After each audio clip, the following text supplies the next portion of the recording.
A high-pitched sound rings out. The brilliant moonlight glints off the drawn sword as it clatters to the stairs. No idea who this is. Ha! Blood is on his lips. The man on his knees on the stone steps bids his longsword goodbye as it falls away. Oh, is this our assassin? I think this is Oh, assassin. I think he's dead. Oh. His arms are the next to fall. Wet with blood, the elegantly patterned fabric of his battle coat looks like a giant red flower. My, I did not think you were of the serpent's kind. In steep contrast to his bloody body, his lips are white. Neither breath nor blood passes his throat now. Sasaki Kojiro's internal organs no longer serve their original purpose. Damn. Out of the gate with him dead. What? We've killed Ryder, we've killed Assassin with like nothing. The mountain gate is quiet. The servant that guarded the place. The shadow that appeared. Neither of them move. The battle has already ended. Assassin was defeated by someone who came up the stone steps. He had no time to identify the intruder as an enemy, let alone cross swords. This someone was on a different level to begin with. Oh. Assassin's body bursts open. Torn, mutilated, and weaponless, he cannot even take his own life. The shadow approaches. It strokes Assassin's cheek with a scornful, cherishing gesture.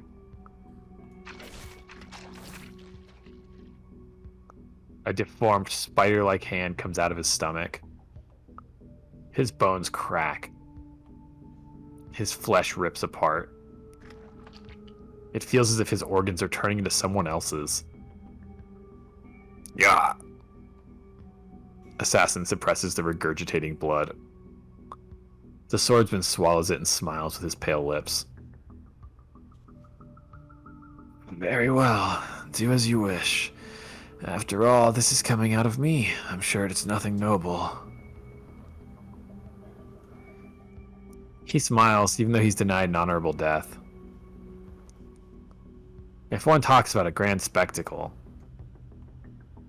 his smile is grander than the spawning of this abomination.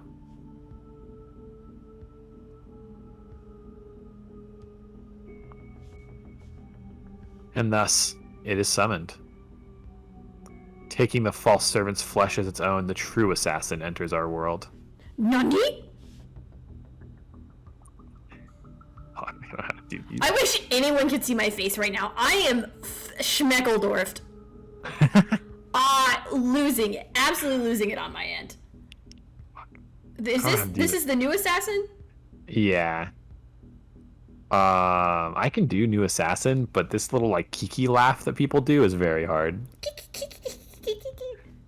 I don't know how to do that. Is it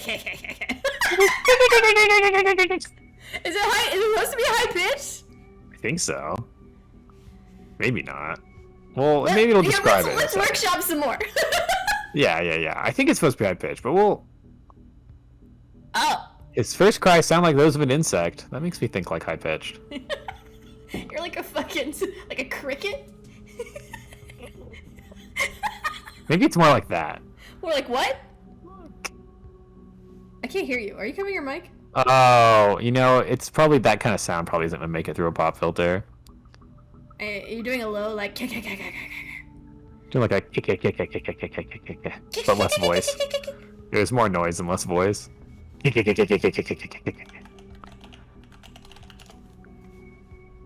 Schmegeldorfed. SpongeBob word. The black insect that crawled from the swordsman's stomach devours the body that was his own nursery. He giggles while tearing the flesh apart. He laughs while crunching on the bones. Every time he does so, the insect becomes more like a man, and the empty brain acquires human wisdom. And after a while, he has finished sipping every last bit of the blood and blesses the birth of his own self, the assassin. The only ones to witness are the chorus of insects in the shining moonlight. The high-pitched birth cry melts into the darkness. Nice. An ominous moon. A white skull laughs under the black burned sky. Okay. We run up the stone steps. Saber's already armed. Unlike Assassin. We're both straining our nerves in preparation for an enemy attack. The steps are long and the wind is warm, even though we're near the mountaintop. According to Saber, this mountain has a boundary field that repels servants. Servants will lose most of their power and magical energy if they enter the mountain from anywhere other than the front gate. Therefore, the only way we can enter is through the front gate, but... I thought they'd be setting up an ambush. Do you sense a servant around here, Saber? No. There are no other servants around. Saber suddenly stops and looks down. Saber, did you see something? No, it must be my imagination. I thought I saw a katana, but I cannot find it anywhere. The mountain gate is not guarded. Let us go inside the temple. Saber starts running again. Huh? I tilt my head in wonder, but hurry to keep up with her.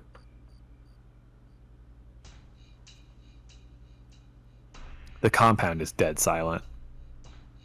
The wind is strong. All around is thick darkness. Despite the moon overhead, the terrible darkness remains. I look up. The moon is there, of course. Its rays shine down on the compound, but the area is still shrouded in darkness. Saber. Yes, something is wrong. No one would let us come this far without offering resistance, and this place is too quiet.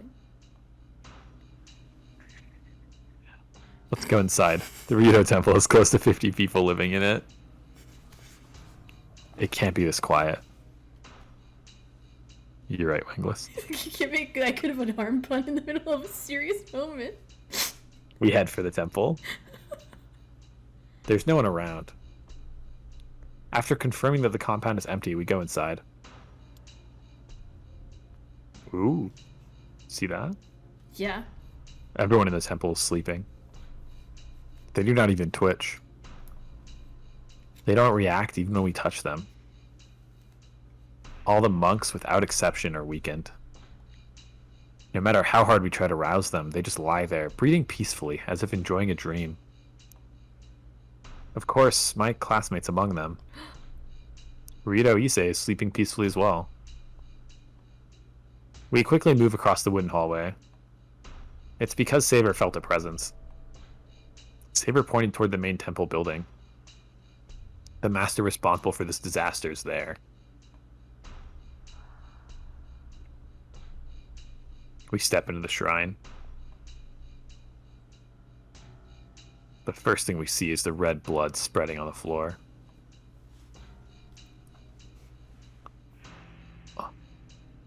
The center of the temple is wet with blood. There's a man lying there as well. His chest must be pierced as the man is dyeing the floor red. The wound is fatal, and the man has lost enough blood to die. He's already dead. I know this man. It seems he was master to the one standing beside his body. The servant's looking down at her master with a mysterious dagger in hand.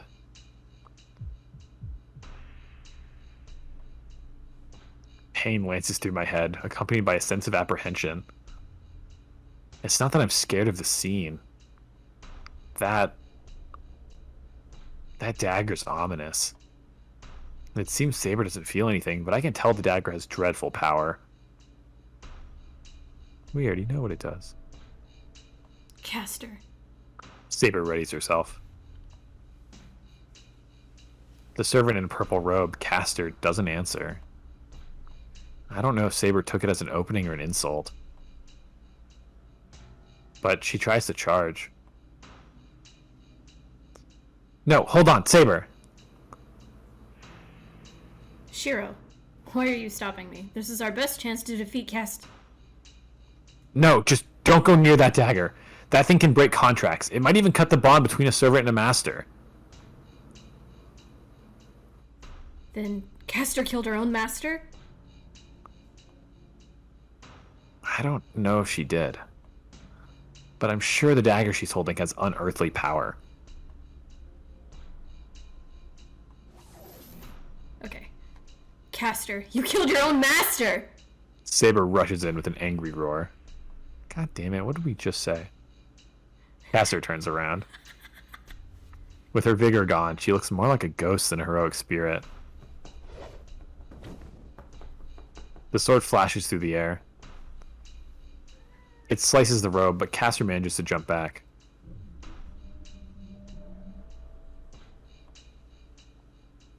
Saber, I see. You must have come to finish me off. I don't know whose plot this is, but he is quite thorough. Silence. I do not want anything from a person who betrayed her master. Regret your actions and take your punishment. Ha! I killed my master. I killed Soichiro-sama. That is funny. Perhaps I should have done so if it was going to turn out like this. She starts laughing as if coughing up blood. The black robe magus puts her dagger away and points at Saber. You're an eyesore, Saber. Disappear along with your master. Saber does not even need to answer. She raises her sword without hesitation. Jesus. Castor disappears. The battle between the two could not be called a battle. Castor's magic was supreme, but it did no good against Saber, who has high magic resistance. Saber nullified every magic Castor used and killed her in one blow. Bro, I feel like I need to do a checklist of people left. We've only been in this game like an hour! Ryder's dead. Shinji's not dead, but his book got burned. Assassin's dead. Castor's dead. Castor's master is dead. Whew. I have defeated Castor. Please give me your order, master. Oh, well, we can't do anything here. Let's contact the hospital. No, Kotomine first. We should be able to save the people here that way. But we can't save the corpse in front of us. Castor's disappeared, leaving only her master's corpse at our feet. His death will likely be kept a secret. Nobody will know what happened to him, and he'll disappear from everyone's memory. Shiro. I know. There's still 4 more masters. We have no time to waste. That is a wise decision. I understand your feelings, but this is not the time for sentiment. Saber turns and starts to walk. Engraving the sight of the corpse into my mind, I follow. Huh? Wait, what was that? Shiro, why did you stop? Huh? Oh, I felt someone's gaze on me, like we're being watched. Didn't you feel it? No, I did not feel anything. We have already determined that there is nobody here. Is it not your imagination? Maybe. If you put it that way, I guess that's right. Yeah, it must be just me. Then let us hurry. The people should wake up now that Castor is dead. It would be troublesome if somebody saw us here. She's right. Tonight will leave a bad taste in my mouth, but it should put an end to the mysterious coma incidents. That should be good enough for tonight. Alright, let's get out of here and contact Kotomine, then go home and rest. Saber nods in satisfaction and leaves the temple. I follow after Saber, even though it's really hard for me to leave this place. The man who used to be a master lies silently in this holy place. Speedrunning the Holy Grail War. Bro, this is going much more on Saber's pace, this route. She's like, all right, we're getting things out of the way. This is good. Check boxes, fine. And it's another kill. Moving on. Cool, we Get can some rest. Let's take get a another. nice break. Doesn't have to deal with any of Shio's shenanigans this route. She's like, Nope. cool, new servant, new kill, let's go.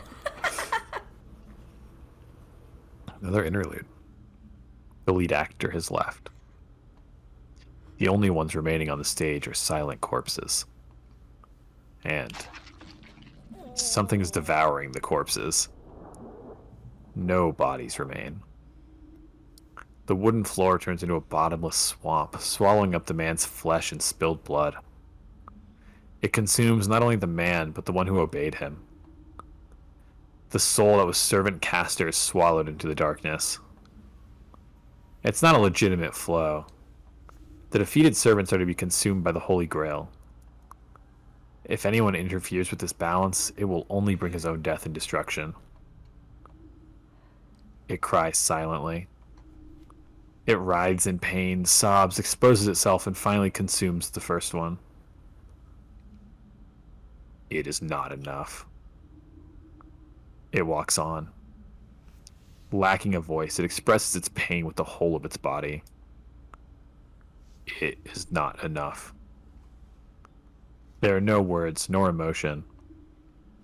It never had those functions in the first place. It is not enough. But it still grieves.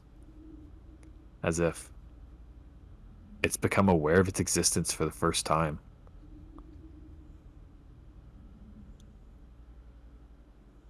I like that our interludes are just a horror monster.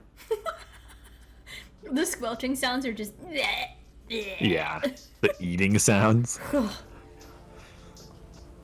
It's already after 2 in the morning. Despite my daily training, running to the Realta temple and back is still tiring. Oh, can you go ahead to your room, Saber? Where are you going, Shiro? Are we not finished for the night? Yeah, I'll be back in a minute, so don't worry. I'm tired too, so I want to rest soon. I see. You must be worried about Sakura. I have to go take her some water. You go sleep in the room next to mine, Saber. Close the door, okay?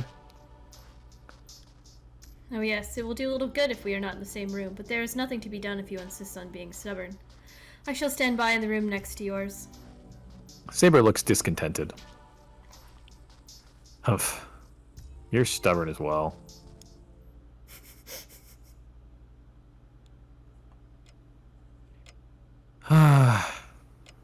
I return to my room, filled with self-hatred. It's 3 a.m. What was I doing for an hour in there? I let out a heavy sigh. Yeah, what were you doing? There's only one simple explanation. Sakura looked like she wasn't sleeping well, so I took time adjusting her blanket and bringing her fresh water. Such simple tasks were really painful and difficult for me. Can you walk around with a boner? I wish I had a blindfold or something. That would have solved everything. Well, I had my eyes closed anyway, but a blindfold would have prevented me from giving in to temptation and opening them. I'm going to sleep. Yeah, at times like these, nothing does the trick quite like sleep. I cover my head in the futon, drive all worldly thoughts out of my head. I close my eyes and clear my head. See? I'm physically exhausted anyway, so it should be easy for me to fall asleep.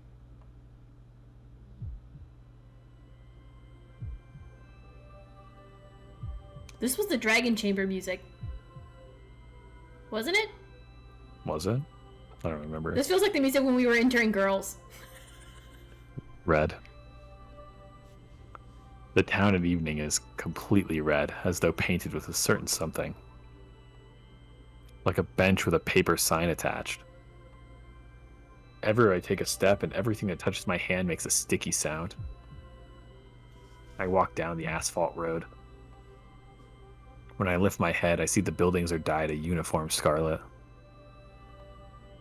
The walls look like giant nails coming out of the sky and piercing the earth.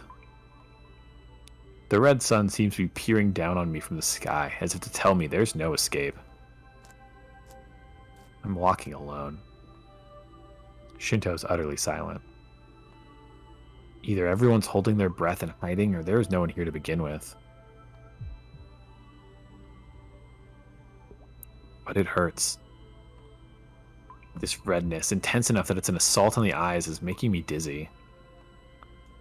The town is too empty. Maybe there was some kind of evacuation notice and I was the only one who didn't get it. That thought lets me accept the redness. I should go home. Is waiting. Isn't that Tosaka? Even from a distance, I can tell. Hey, Tosaka. She ignores me.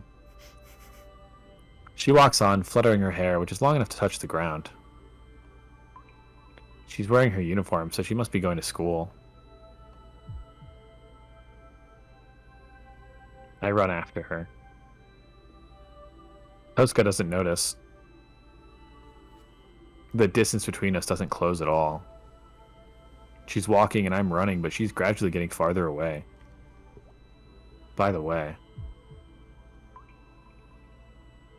Tosaka must be walking with an extremely long stride. No, she isn't. I'm running fast enough to make me short of breath, but Tosaka's still faster. Her long hair disappears into the school, like a fluttering butterfly.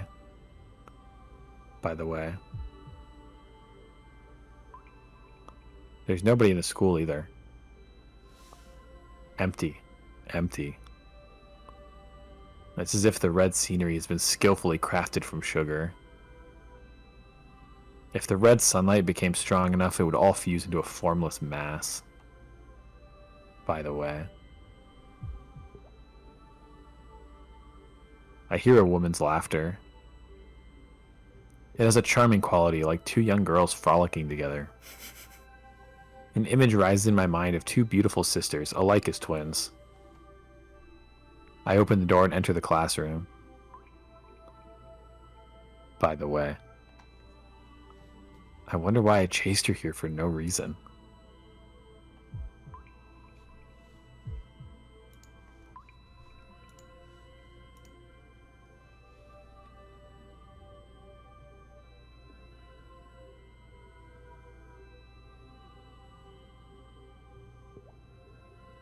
I feel no surprise, nor any unpleasant feeling. The two of them are embracing like lovers, making me doubt the issue of gender. In this red scenery, I think they even seem more correct this way. But there's one thing that worries me. The fact that Mitsuzuri's arms are as limp as those of a corpse. I was wrong. She isn't embracing her. She's feeding on her. A praying mantis is devouring a white butterfly. I'm drawn in, unsteady on my feet. Mitsuzuri looks like a wax figure. Her life is being stolen away by the second. Tosaka is smiling with a lazy look in her eye. She brings her face close to Mitsuzuri's neck. Mitsuzuri does not resist, her pale throat exposed to Tosaka. Tosaka's lips, no, her teeth. The wax figure's chest twitches. Though I run to save her, it's as slow as moving through water. I can't make it in time. I can only watch as Tosaka gulps down and Mitsuzuri crumples to the floor.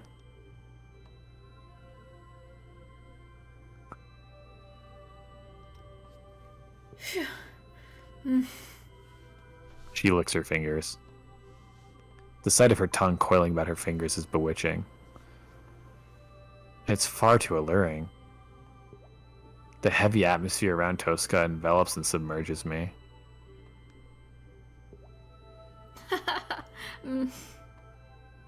Tosaka is still licking her fingers.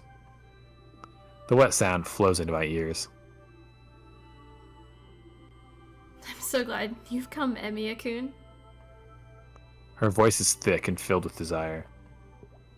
I feel so dizzy, as if I'm inside a kaleidoscope. My thoughts are as paralyzed as my limbs. Ah, by the way, my body had lost its freedom long before. What's wrong? Are you afraid of me, Emiya-kun? I can neither affirm nor deny it. The woman with the bewitching smile is too attractive to resist and frightening, as if she's about to capture and kill me. A fly being played with by an orb weaver. There's no chance of escape or of opposition. Ayako was delicious. With that, she confirms the secret really was a feeding. But still, why Mitsuzuri? Because I just couldn't endure waiting for you. Her smile is filled with joy. Tosca reaches out. For some reason, I imagine her slender arms coiling many times around my body. Tosca's sweet scent envelops me, extending her control even to my lungs. Now it's your turn. Tosca's limbs are wrapped around me. Her soft, womanly body drowns out the flickering warnings in my mind. I feel as though I'll crumble in her embrace. Her face is close enough to kiss. Her moist eyes are filled with an unsteady desire. Her breathing is deep enough to suffocate me. Now I'll eat you, Emiya-kun. Tosca's lips touch me. At the nape of my neck. They're warm and wet. The soft sensation creeping along my neck makes my consciousness dissolve like candy.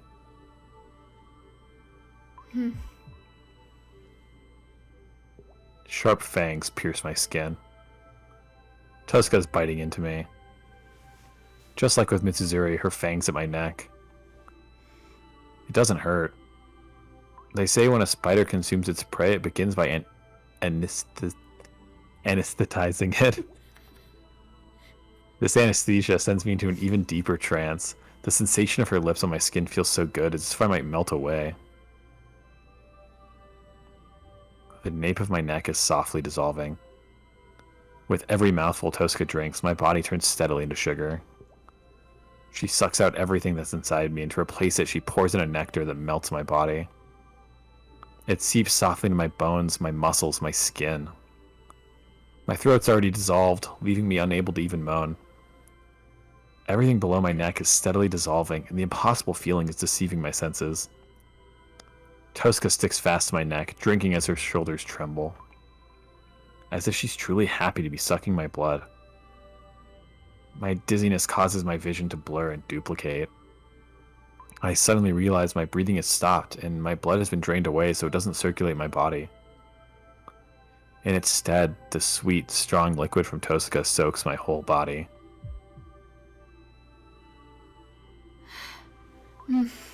Delicious. While still being eaten, I hear a voice that I shouldn't hear. My brain goes numb, melted by the voice. It's so hot, Emiya-kun. Tosca whispers as she drains me of blood. It's as though there's a pump inside me.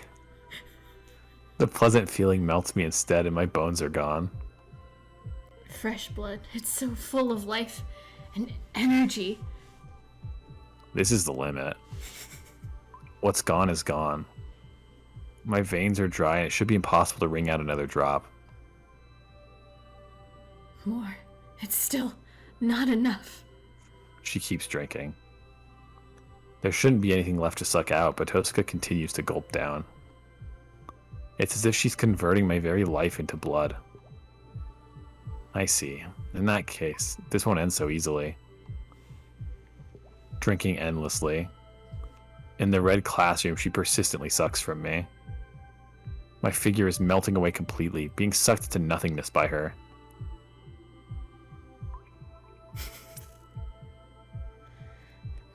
Wonderful, Emiya-kun. I'll take all of you. A woman's voice reverberates in my mind. As the voice whispers, I'm drying up and withering away in red.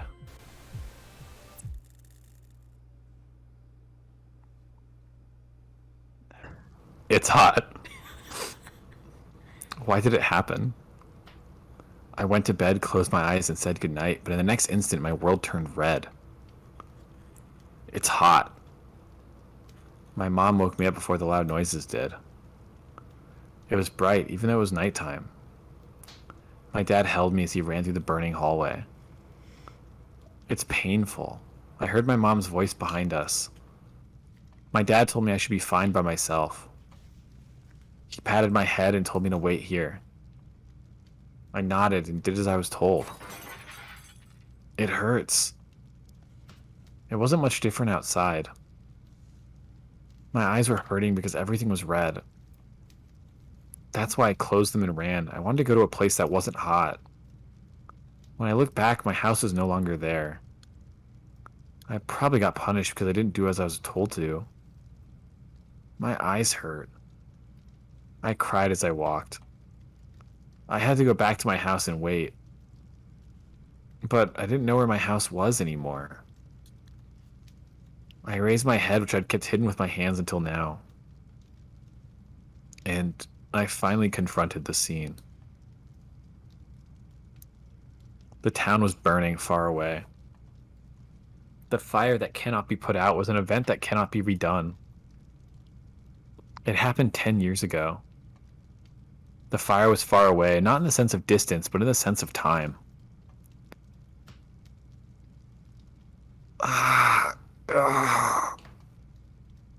My skin was hurting. My throat hurt when I breathed in. My skin creaked by staying alive. I moved my legs, wanting to escape, but something heavy entangled around my legs like shackles. I knew that it's the presence of death wanting to take me.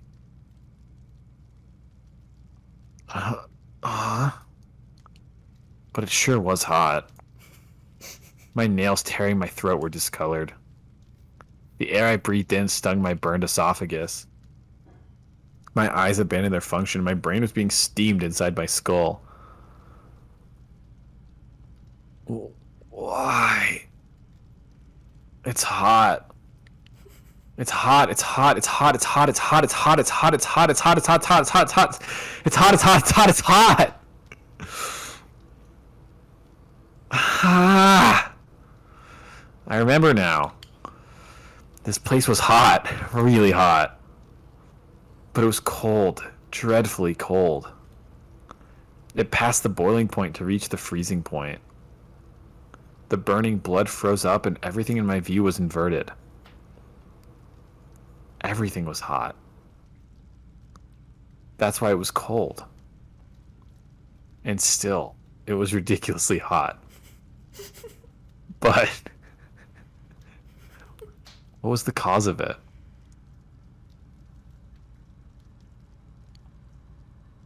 A black sun was in the sky. I didn't find it strange the sun was up during night or the sun was black. After all, everything was inverted. So such things should have been normal. Ah. Oh, can you hear the sirens? No. Okay. But I ran away. I got scared and ran away. Honestly, thematically, the sirens do work. I wasn't afraid of the raging fires. Compared to that black shadow, burning up and dying seemed like a human death. That's why I ran away. I knew I'd be taken someplace even worse if that thing caught me.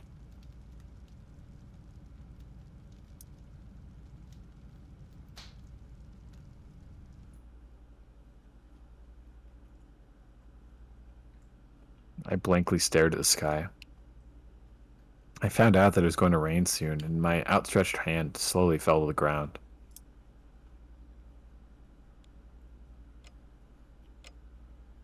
Ah! We had not one, but two insane dreams. Yeah. One of which is our normal dream, but the other one, plot twist. It was our normal dream, but with, like, a weird dark tower in it. Yeah. The Eye of Sauron was there this time. The Eye of Sauron, I was, in fact, there. And then we had a kind of horny dream about Rin killing us, but like a vampire.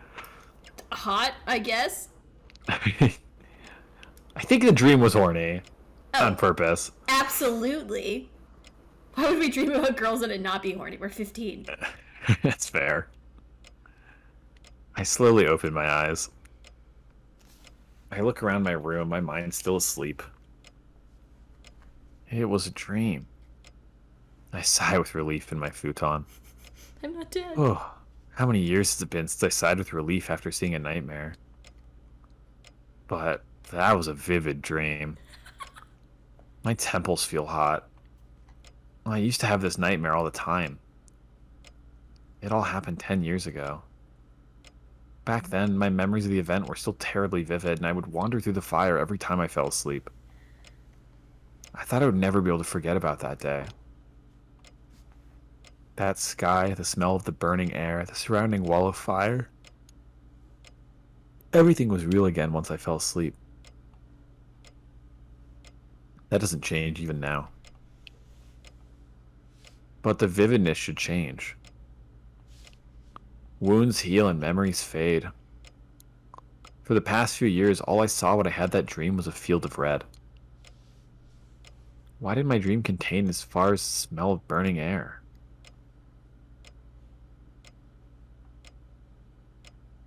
And what was that? I don't remember such a thing, nor do I recognize it. No, first of all, I didn't see such a thing.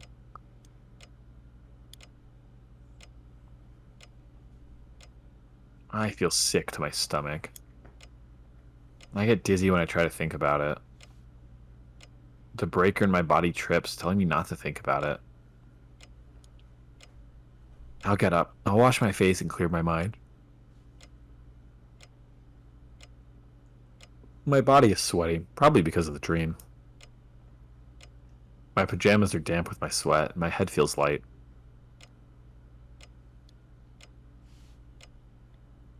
Huh? My arm feels heavy. I realize that I don't even have the strength to get up. Hey, what's going on? Damn, even talking takes effort? When I place my hand on my forehead, I realize that it's hot. Wow, did I catch a cold? I'm surprised. This is the first time I've caught a cold. I've had bruises pretty often, but I've never caught a cold. That must be why I had such a dream. My body was hot, so the dream was hot as well. Oh, that makes sense. My head is blank, so it's natural for me to dream such a...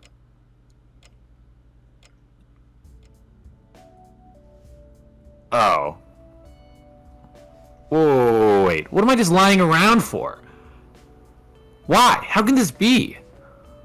I jump up. I check inside my futon. This isn't the time to worry about little things like being sick. If it happened, I have to go take a bath, bleach, and dry the evidence, or it'll hinder my future ability to have a say in anything. To put it simply, the value of the Emiyashiro stock in this house will plummet. Wait, it doesn't seem like it. Good. I'm covered in sweat, but there's nothing else wrong with my body. Jesus Christ. It was a dream. Yeah, it had to be. I didn't go to school in my sleep, and nothing weird happened with Tosuka.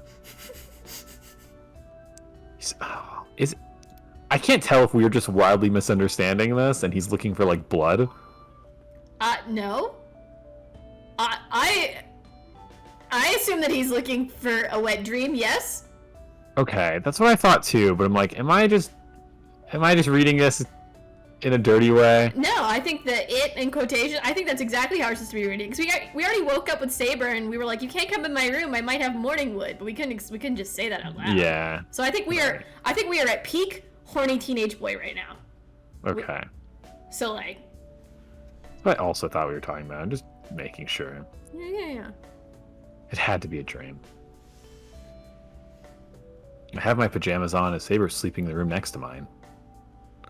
Yeah, there's no way Saber would miss me leaving the house. I sigh with relief. The strength floods out of me and I fall back to the futon. Shiro, what was that sound? I hear Saber's voice from the other side of the door. See? That's all it takes to alert Saber, so that had to be a dream. It's a dream. It's so a dream. I'll never be able to look at Tosuka in the eye again if it's not. Shiro? Yo, good morning, Saber. What is wrong, Shiro? It is not like you to greet me lying down. Well, something unexpected happened.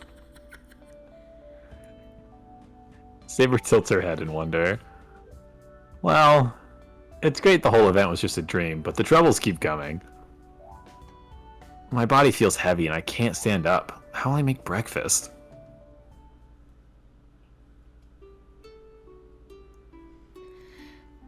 $37.6 degrees. Wow, it's rare for you to catch a cold. She gives me her diagnosis after looking at the medical thermometer.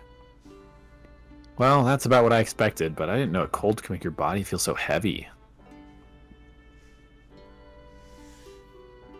So, does it hurt anywhere else? Does your throat or head hurt? No, nothing like that. It's just that my body feels heavy and hot. Is that weird? I guess we should just be glad that nothing's hurting. Then again, you might not have noticed the pain because you're the type who just deals with it. I'll have some other medicines ready, just in case. Fujine takes out some cold medicine and cough drops from the first aid kit. She's good at treating wounds, but I guess she's not used to treating sick people. Thanks, Fujine. And I'm sorry, I don't think I can cook breakfast. Don't say such a stupid thing. Which do you think is more important, food or Shiro? It's good Saber-chan came and got me. I would have been really mad if you tried to make breakfast like that. She really is mad. And she's right. That should have been obvious. And you don't have to worry about food. Sakura-chan made some rice porridge for you, so you can eat that when you get hungry. What? Sakura made some rice porridge? That must mean she's feeling better. Are you alright, Sakura? You seem to be doing worse than me. You don't need to worry since I've recovered. I wasn't scared at all that night, and I got a good night's sleep. It's all thanks to your treatment.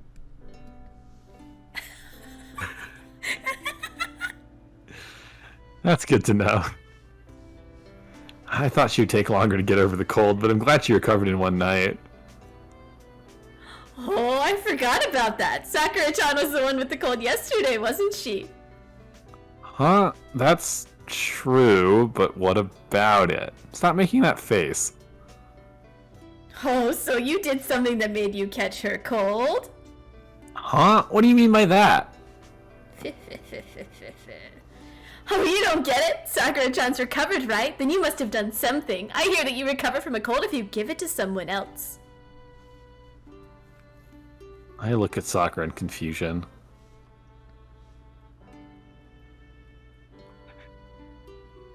Oh. And I finally understand what Fujine is talking about. Are you stupid? I just gave her some medicine yesterday. Don't even joke about it, Fujine. That's rude to Sakura.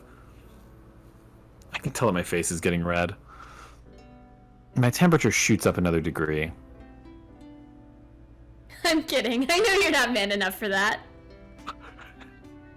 That's offending as well, but I'm glad the misunderstanding's been cleared up. Good, good. Then I'll report to the school about your absence, so you're to rest today. Please take care of Shiro, Saber-chan. He'll keep trying to do something if you let him be, so you'd better just tie him to the futon. That is my intention. I am to look over him so that he does not escape, and feed him appropriately? Well, that's a scary way to put it, but you have the right idea. Please do! Saber nods silently. Is it just me, or did I feel a chill run up my spine? Well, just listen to what Saber-chan tells you until we get home. I'll buy you something nutritious for dinner, so you're going to rest today and cure that cold of yours. Fujine smiles at me while making unreasonable demands. I notice Sakura behind her, looking like she wants to say something.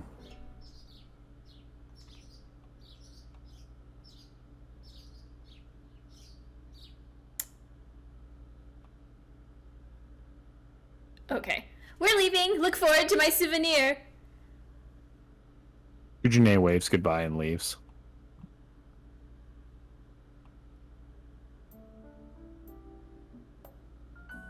Whew. Once I've seen her off, I return to my futon. I only walked out to the porch, but by the time I get back, I'm so tired that I practically collapse in my bed. I don't have a bad cold, but my body's dead tired. I should sleep and get my energy back, or else I won't be able to do anything. Then, even though it's past 7:30, Sakura comes to my room. Sakura? It's 7:30 already. You won't make it unless you leave soon. Sakura looks down awkwardly. When I realize she has the same expression as before. Senpai, can I stay here? She raises her head and asks me a question. Staying here means she's not going to school, right? Oh, are you still a bit sick? No, the fever's gone, but, Sakura's words trail off.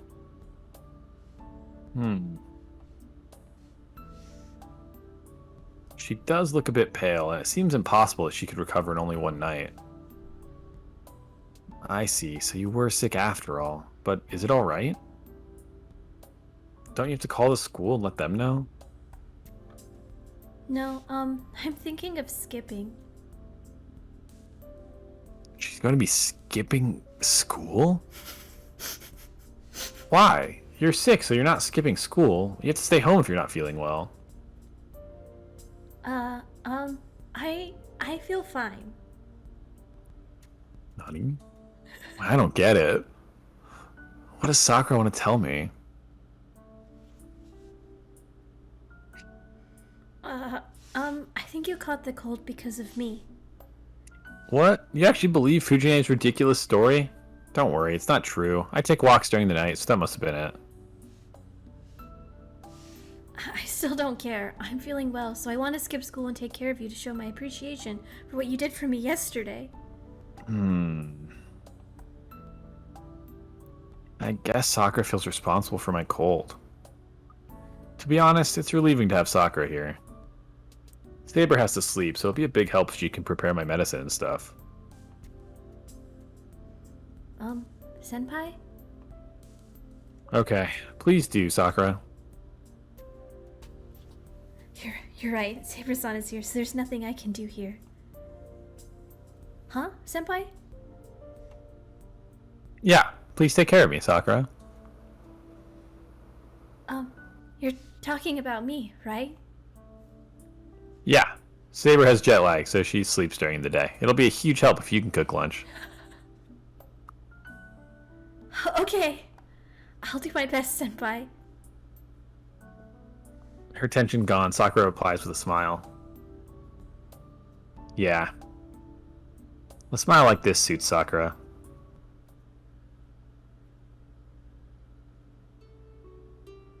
It's 11 a.m. now. After eating the rice porridge Sakura made, I feel much better. My body doesn't feel heavy anymore. I have no trouble moving, so I should be able to go to school if I feel like it. But as soon as I try to get up, suspecting my illness was simply caused by malnutrition. Oh no, Senpai. You have to rest until your fever goes away. Sakura comes to check up on me.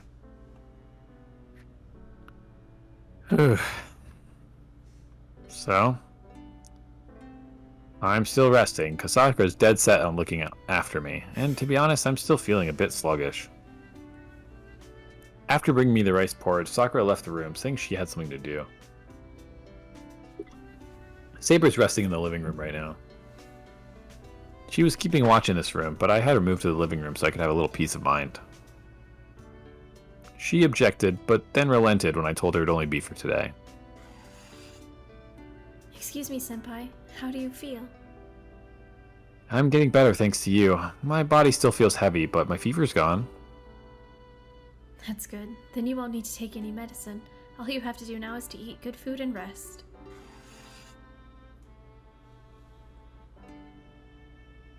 Good Sakura morning. goes into the next room and brings in a new futon. Just Oh. keep talking about sleeping. Bro, that was a long one. I know. What are you doing, Sakura? I'm getting a new futon. You've been sweating all day, so I thought you might want a clean one. She lays the futon next to me in a skillful manner. It doesn't stir up any dust, to my surprise. It's ready, Senpai. Please move over here. Oh, you need to change before that. I'll go dry this futon, so please get changed while I'm gone. Sakura prepares new pajamas for me in a flash. Shit, she's perfect. It's not just that she's good at this or that she's attentive. I bet this skill's in her genes. It has to be. Did you say something, Senpai? I did. I know I shouldn't be saying this, but I'm glad you skipped school today. I really do have a better opinion of you now. That's natural. It's been almost a year and a half since I started coming here, so I know all about your house. Sakura puffs with pride. Her confident expression makes me smile. I see. Then I'll leave the futon to you. I'll act as a Fuck! I'll act as a sick person and do as you say. Please do. I'm going to go cut some apples for you after I dry the futon, so Hell look forward yes. to it. Carrying the futon I've been laying on, Sakura goes out into the hallway. Wow, she took all of it in one load. Her enthusiasm surprises me, and I pick up the new pajamas. Well, I should towel myself off, change, and wait in the futon until Sakura comes back.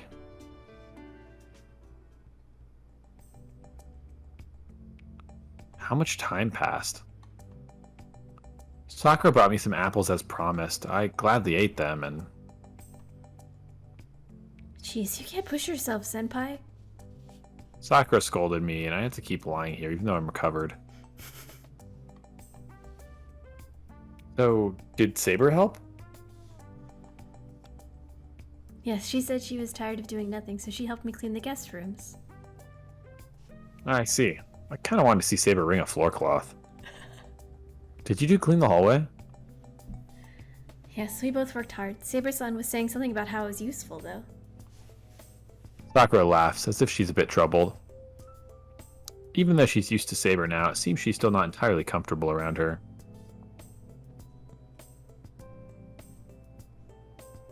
Well, thanks for your hard work, but don't push yourself too hard, okay? You just got over a cold. It's hard enough just to treat me, so you don't have to go around cleaning my house. That's not true. I spend my mornings here, and you always treat me to dinner. It's perfectly natural for me to clean this house because... I'm part of this family. Sakura murmurs, as if she wishes for it to come true. You're right. Fujine, Sakura, and I are like a family. Huh? Senpai? I'm sorry I'm so reserved. There's nothing wrong with a family member nursing me back to health. I'd do the same for you if you got sick, no matter how much you complained. So it was stupid of me to be reserved. Reflecting on my actions, I can only apologize. The conversation stops. After gasping for a brief second, Yes, I'm glad you understand. I think you treasure others too much. Sakura smiles happily and adjusts my blanket. That makes me realize why this house is always clean. Why even the unused rooms are maintained and feel as lively as when Kiritsugu was around. Did you not know? He was like, wow, who keeps cleaning these houses? It must be Fujine. Like, of course it's not Fujine. Fuck. House is clean as shit. Guess I'm just lucky. Sakura, my friend's younger sister. The girl I've come to know so well has protected my house even more than me. Every day has been peaceful for the past year and a half. I probably didn't notice because it felt so natural. But Sakura brought something that Fujine and I couldn't achieve by ourselves. I look up at Sakura absentmindedly. Is it because of my fever? Or because Sakura's so happy to take care of me? Looking at Sakura's smile warms my heart and makes me drowsy.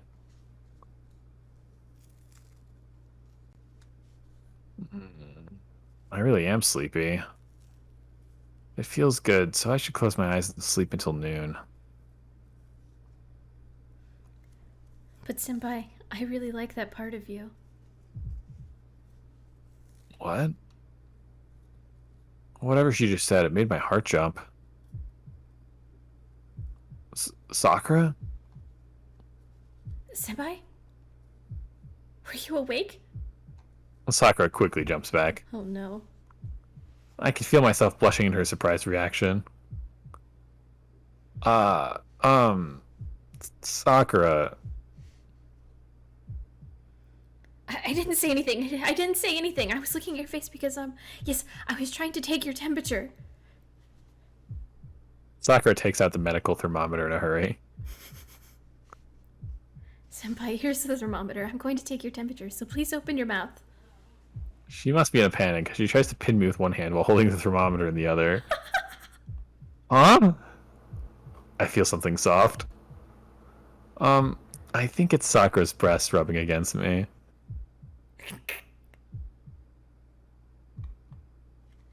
My brain boils up. The sensation of a woman almost blows away my sanity. Whoa! Hold on, Sakura!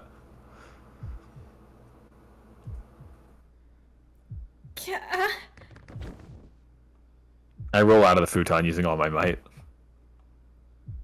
I have to get away from Sakura's... No, from Sakura.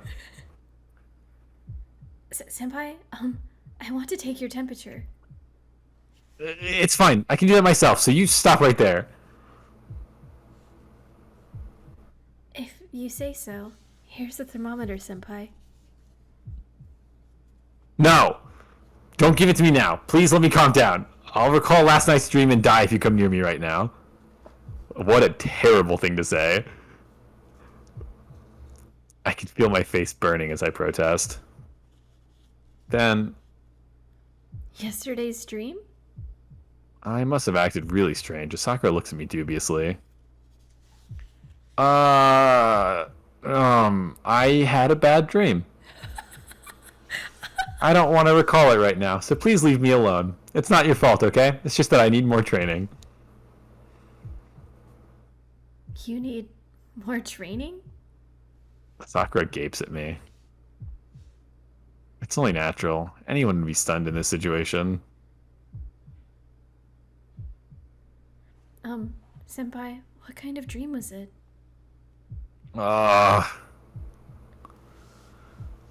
can't tell her about such a dream. You already fucking brought it up, you idiot! It wasn't a big deal. It was just a bit disturbing. Senpai? Oh, she's serious now. Probably because she's worried about me.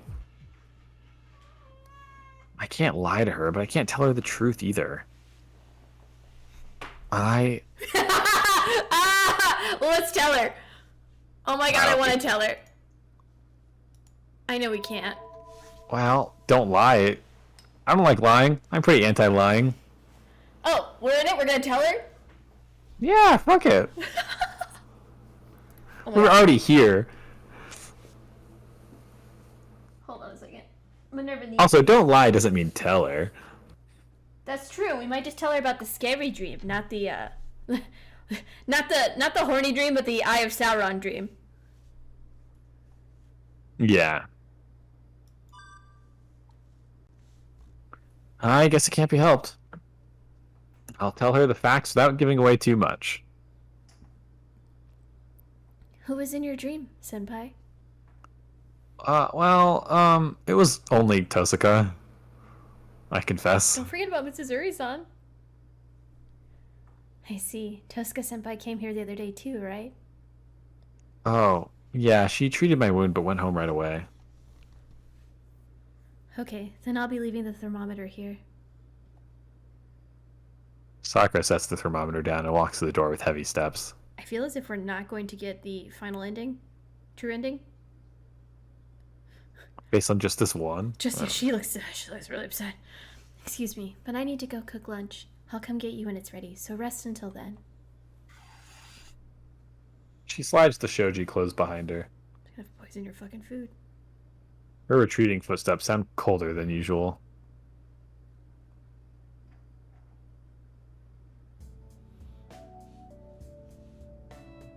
Thanks for the meal. Thanks for the meal. We bow together. You're welcome. Wow, you both ate everything in your bowls. Sakura starts to clean up after our lunch. There are 3 bowls and condiments on the table. Oh, I'll clean up. I'm feeling better, so please, at least let me do this. Really? Then please do. As a test to see if you've recovered. I'll do the dishes, so please take the dishes to the kitchen and clean the table. Tying on an apron, Sakura heads to the kitchen. Well, I should carry these bowls and the pot in there. Are you alright, Shiro? I heard that your fever has broken, but you still look pale. Huh? Do I look that bad? No, your face just looks pale. You have a shortage of magical energy, the lifeline for a magus. I noticed no problems during the battle last night, but that temple might have been set up to drain magical energy. Now that she mentions it, something was indeed strange at the Ryudo Temple. Everyone in there was weakened. It's possible that Caster set up a boundary field to suck the life force from anyone inside. Well, I'm feeling better, so there's no problem. My magical energy should return if I get some nourishment. My capacity isn't that large, so should be back to normal once I eat dinner. Jeez, I will not inquire any further if you say so. Sakura is right. It seems you tend to make light of yourself. Saber starts stacking the bowls. I should hand these to Sakura, correct? I will take the pot as well, so please wipe the table, Shiro. Saber goes to the kitchen without waiting for my reply. Should I put the bowls here, Sakura? Saber-san? Oh yes, please put the dirty dishes there. I see. By the way, Sakura, lunch was very delicious. Please accept my thanks. Haha, I have a lot to learn. Senpai's the best when it comes to rice porridge and udon. I can hear friendly conversation from the kitchen. From the chicken? Oh, so Sakura's getting along with Saber. Maybe it's because they helped each other clean this morning. Either way, it's a good thing they're getting along. Well, I should prepare some tea. I place the tea leaves in the teapot on the table. It's almost 1 o'clock. It's a good time to take a break, so... Ah, yeah! We get another choice! Oh shit, I don't know what the right choice is here. Well, we've already had food, but we have specified that more food would really help us out. I guess. Okay. But that's for dinner. Shopping, they're not going to let us go shopping. But if they do let us go shopping, that means we might get to hang out with Ilya again. Shopping makes me think Ilya. Snack makes me think Saber. But Sakura would have to make a snack, right? Sakura would have to make it. That's true. Would Saber doesn't Sakura really feel make bad food. if we were like, man, could use some more food after that fucking porridge, you fucking wench? In my head, Saber has no interest in TV, so that has to be the Sakura one. But I could see, because I don't think Saber makes food either. No, But snack also sounds like you're just kind of grabbing something. We might not have to make anything. But we might learn something from the TV. Yeah, TV works for me. Snack easy. But which one do we think gives it Sakura time? Is that important? Not here? shopping. Yeah, they're not going to let us go shopping. I don't want to pick that one. I don't know if the TV's the right choice or if the snack's the right choice. Would it be offensive to Sakura to need to eat directly after already eating? I think we just ate. We don't need a snack. We'll probably be like, man, I kind of feel like I need more nourishment from all of my sickness. So it won't be totally out of the blue. Yeah. But we've already hurt Sakura's feelings once today. Sakura is the snack? Oh, God. No, Shira's the snack for vampire men. Oh, no. Okay, so are you picking snack or meal? I'm pretty okay with either of those. Well, fuck. I think I was leaning TV, but if you're leaning snack, that's fine. No, I feel like snack might be offensive, and then it leaves just TV. Okay, let's do TV then. Don't say wait after I hit the button.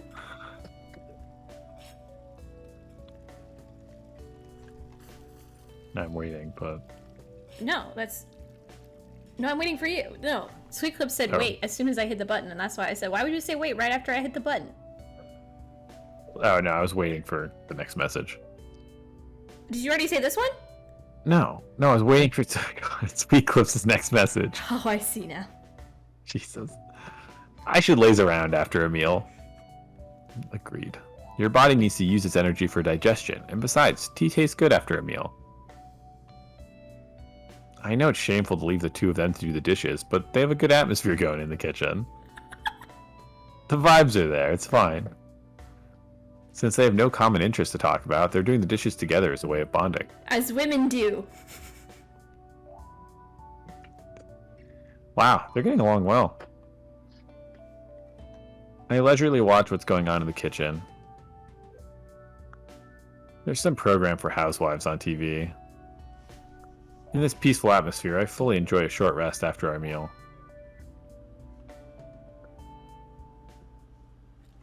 Was that not the right choice? Do you want to go back and pick the snack one? It probably doesn't really matter, but... You want to go back and pick the snack one?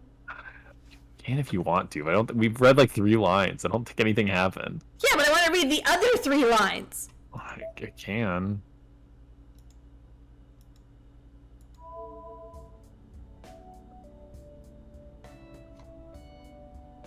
Do you want me to read this again? Wait, what happened? It's just the lead up to the choice. Oh. It had literally been so long. I know, a whole 4 minutes that I had forgotten these lines were read. I have exactly 0 short-term memory. Which is why we have to do a lot of recapping for me. It's fine. Oh, right. There should be some dorayaki bean jam pancakes that I bought on a whim. In my efforts to keep Fujine from finding them, I hid them so well I forgot about them myself. Senpai, what are you doing opening the refrigerator? Well, I'm thinking of repaying you just a bit. I look in the very back behind all the vegetables. Thanks to years of practice in hiding things from Fujine, I hide snacks where I can find them before they pass the expiration date. Huh? Why is there an Edomaya bag in the vegetable compartment? Sakura stares at the bag with surprise and expectation. By the way, Edomaya is a stand that sells dorayaki, taiyaki, and takoyaki. The students at my school love this place because of its low prices and huge servings. And to add, Sakura really loves the food here. There's a lot in there. I thought you had potatoes in there. That's how I camouflaged it. I figured I'd forget about it, so I put it where it'd be found when we ran out of carrots. I take out the time bomb guarding against Fujine. So let's eat these as refreshments. Oh, or should we make this a mid-afternoon snack? We just ate, so you two must be full. I put the paper bag onto the tray so I won't forget about it. Huh? Are you full, Senpai? I am. Lunch was really good, so I ate about 2 meals worth. I think I won't get hungry for a while.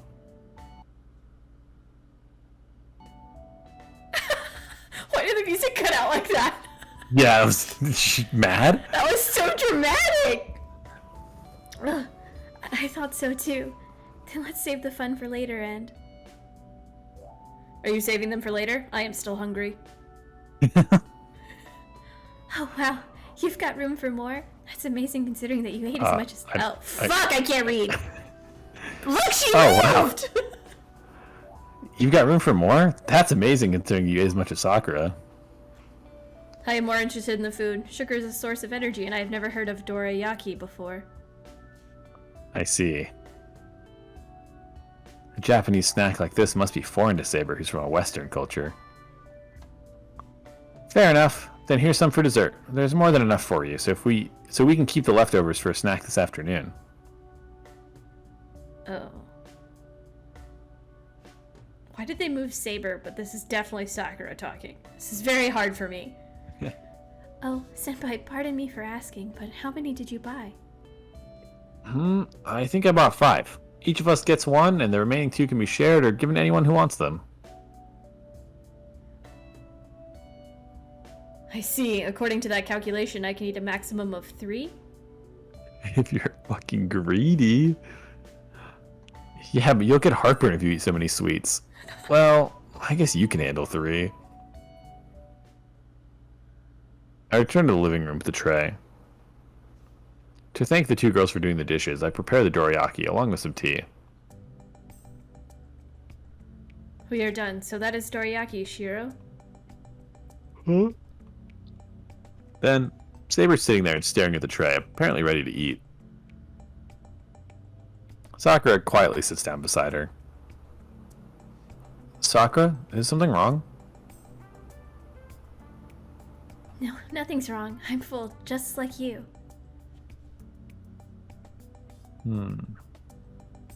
I don't understand, but I go ahead and pour some tea for the 3 of us. Itadakimasu! She bows and reaches for the dorayaki. Why didn't we say thank you for the meal earlier and this time we actually do the phrase? I don't know. The match is over in an instant. After taking the tentative first bite, Saber quickly digs in with more enthusiasm. Undeterred by its sweetness, she quickly finishes her first dorayaki. I see. It is a simple dessert, but it goes well with the tea. She takes an elegant sip of tea and reaches for the second dorayaki. Sakura watches nervously. Hold on. Is Sakura uneasy because... This is certainly more than just dessert. Saber quickly finishes her second one, reaches out for the third. Hold on, Saber, can you stop it too? I do not mind since I was only going to eat the excess share. Are you going to eat the rest, Shiro? Sakura and I'll eat them. I'll eat 1, Sakura will eat 1, and the last one... I take the third dorayaki and break it in half. Sakura and I will share it. You can handle this, right? Yes, of course. I can eat it right now. As I thought. Sakura was reserved for some reason. Nobody would mind if she ate 1 or 2 dorayaki. Well, let's eat 2. I got hungry watching Saber. I agree. I can eat this easily. Sakura reaches out for the dorayaki. Although not as much as taiyaki, Sakura loves dorayaki. But... I'm glad she likes the food I bought, but... I hope she doesn't regret it in front of the scale later on. Damn. Bro! I hope she doesn't get fat. Bro! Okay, so the snack route was the right answer. I would agree with that. Dorayaki is a type of Japanese confection. 2 small pancake-like patties made from castella wrapped around a filling of sweet azuki bean paste. I see. These look fantastic. I've had castella before and it's good, but it's just like sponge cake. What is taiyaki? Taiyaki's little fishes. I sent you a picture when I got the one for ice cream. So that's the one that I thought. I was thinking these when they were saying dorayaki, and I was like, I don't think that's right. Thank you, Sweet Clips, for picking snacks. Well, once the other option was just like 2 sentences about us watching TV, I was like, no, we have to go back for snacks. Yeah, it was a good call. I thought because that one was so short, snacks would also be like, we had some snacks. Honestly, it could have gone that way. It worked out. I think that was Sakura time. We gotta make up for our Tosca dream. Hey, maybe making Sakura jealous puts her towards our route. You know, it could work. She might start pursuing us aggressively. Or murder us in our sleep. Who knows? Really could go either way at this point. Okay.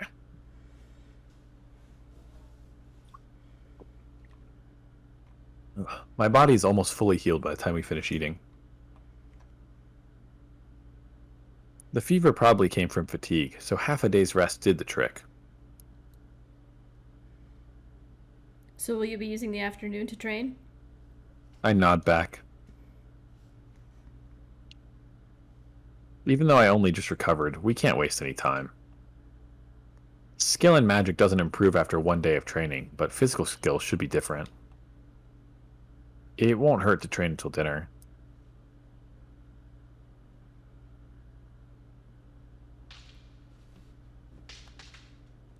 It's been a few hours since we started training. Saber's training is not what one can call kendo. Saber doesn't practice kendo to begin with, and it seems she has no intention to teach me swordsmanship. All she wants me to learn is the actual feeling of a battle. She's helping me gain experience in battle so that I can stay composed when I fight other masters, when our lives will be at stake. I'm grateful for that. There's no way she can teach me swordsmanship in a day or two. All I can rely on is my body, which I've trained until now. Then the best training I can get is practical experience, so that I'll be able to react normally in critical situations. There. Ow! Then, as soon as my focus wavers, Saber's Shinai strikes my chest. Shiro, do not let your guard down just because you are out of range. Range does not matter with the skills you have. The only place you can afford to let your guard down is in this house. Sorry, I did let my guard down.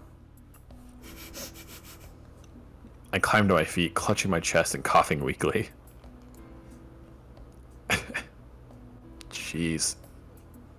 Oh? Jeez. It's weird, Saber saying the word jeez. Like, I Yeah. think this is like the third time it's been translated like that, and I'm like, I don't know. Okay. Jeez, you were surprisingly sharp at times, but defenseless at others. If you were able to control this. Saber looks outside. What's wrong, Saber?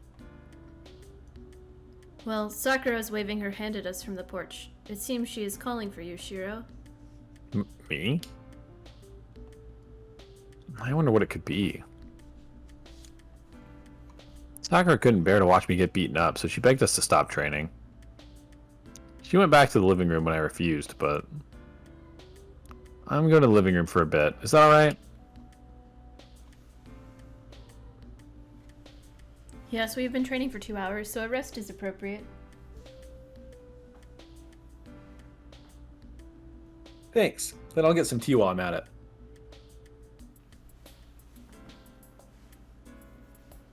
Oh, senpai. Sakura's standing by the phone when I arrive. You have a phone call. She's been waiting for you. Oh shit. Oh, Sakura it's gets away Tosaka. from the phone. Oh no! A phone call? At this time? Oh no! Could it be Fujine? Maybe she wants me to bring something she forgot. Or maybe she wants to tell me a joke she just came up with. Oh no! Alright. Hello? This is Emiya. It's not! This is Emiya! Why are you absent without my permission? The receiver roars. What kind of magic is she using to make her voice rattle the walls through the small speaker? Man. I shake my head to clear the ringing in my ears. Are you listening to me? Are you okay? I'm listening, so lower your voice. My eardrums will burst if you keep talking like this. Like always, you're missing the point. Well, it seems like nothing happened with the way you are. Jeez, guess I was worried about nothing. Well, what do you want? Something happened to make you come calling me like that? Yes, something did happen. You went to the Realta temple yesterday, even after I warned you not to. Oh, how do you know that? I had a lookout there. Well, I guess nothing happened, seeing that you're okay. I imagined something slightly bad since you weren't at school today. Oh, so you thought I was killed? Yeah, I thought you were torn apart and buried on that mountain. Well, I don't think that's a slightly bad imagination. Sorry to disappoint you, but I'm doing great. Well, I'm dying, but I'm hanging in there. So, what's your business? Huh? Well...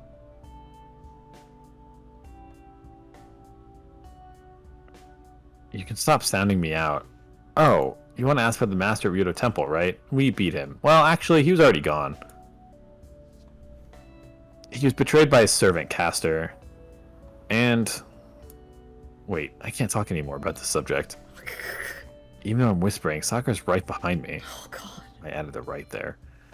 I can't let her hear anything about people dying. Anyway, there's no servant or master of Ryudo Temple anymore. That's what you wanted to know, right?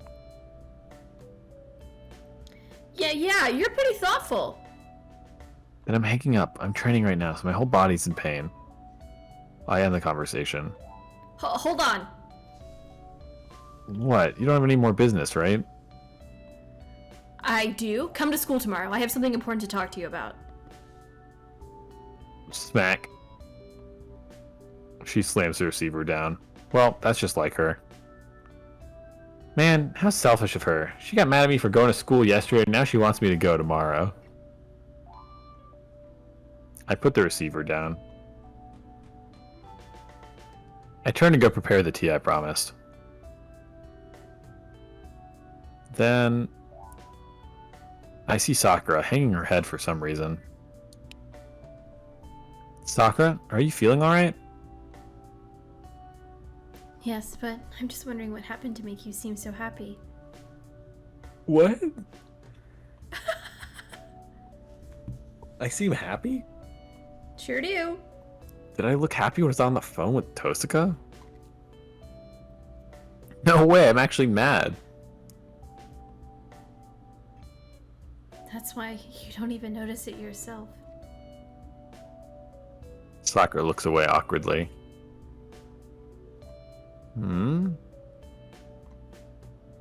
I wonder about her behavior as I make tea for the three of us. We are really ruining it here. By the time we finish our training, the sky is tinted red. I'm done preparing the yellowtail. We also need pumpkin and tomatoes, right? Oh, I've taken care of that. I'm putting the sauce on before I cook it. Oh, can you take out the bowl since I'll be making savory egg custard? Fujine went out and bought some crabs yesterday. Oh, the crab-flavored fish paste? I like that because they're tasty and nice looking. Oh. Sakura takes out the bowls and places them on the kitchen counter. I'm making dinner to thank her for everything she did today.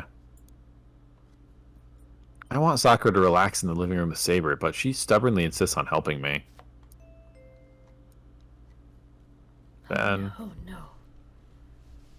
We're interrupted by the doorbell. Sakura's already here, so that means there's a visitor at my place. Oh, I'll go get it. If it's a newspaper salesman, I'll send him away. I go stab her in at the door. Dude, Sakura? I cannot. Yeah. Sakura goes to the front door before I can stop her. I have a bad feeling about this. I put the radish down and go to the front door.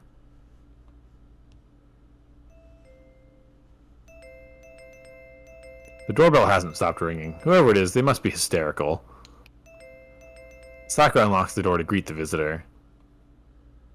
At that instant...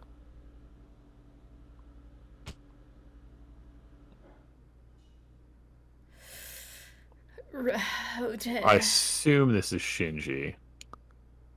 Oh, I understand. Well, you know he's my favorite person of voice. Why aren't you coming home? I hear a heavy sound and some angry words.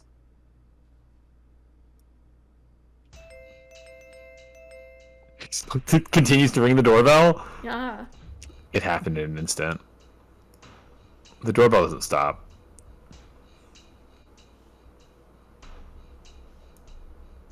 Who is it? Sakura opens the door while calling out to the visitor. God, how'd you know? Here, I'll crank my volume down a little bit for you. Sweet clips. Shinji throws the door open and storms in. Isan. Hey, why aren't you coming home? As soon as Shinji sees Sakura, he raises his arm and he smacks her, but what slams into her cheek isn't the palm of his hand, but a fist. What? I run. Sakura hits the wall and crumples to the floor. Shinji runs to Sakura with his arm ready to punch her again. What are you doing, Shinji? Ha! I'll do whatever I want. If she spends the night at someone's house without my permission, it's only natural that she gets punished. It's natural? Are you deaf? I'm saying a piece of shit who won't do as she's told deserves to get hit. You're the one who's seducing her in the first place. How are you any different from me? We're both using Sakura as we please. I'm speechless. Yeah. Seriously. Oh, what's that? You got to do her last... Oh my god. You got to do her once last night, and now you don't want to let her go because you want more? I can't blame you. Sakura is. You want to kill Shinji. Did we just admit to sleeping with our own sister? Huh? What's with that face? Are you stupid? Shinji. Oh, I like that tone. Alright, let's pick up where we left off, Emiya. I clench my fist. I can't stop myself. Ooh! I'll fucking punch him. Fucking clock his ass. There is only one choice here! The option to punch Shinji. Maybe they just want us to click the button. I can't restrain myself, and I shouldn't even try to. I clench my fist tighter. Shinji just stands there, smiling as he awaits my attack, and... Please stop, Nissan! Please don't do it here! I get myself together with her voice. Boring. Sakura. What a surprise. Isn't this the first time you've talked to me like that? Shinji's voice sounds more delighted than I've ever heard from him. Sakura's hanging her head, her body trembling. So, say it again. I couldn't hear you really well. Yes, I'll do anything you say, so please don't do it in front of Senpai. I'll go home if you tell me to. Oh, so you're going to do anything I say? Sakura nods. I see. If you're so determined that I won't take you home. A big brother has to respect his sister's wishes after all. Isn't that right, Emiya? Shinji. Don't make such a scary face. That was just a joke. People will form a bad opinion of you if you won't let go of your grudges. Shinji walks back to the front door. Hi. Take care of Sakura, Emiya. But don't forget what you just said, Sakura. Shinji waves goodbye and leaves. He leaves alone without taking Sakura with him.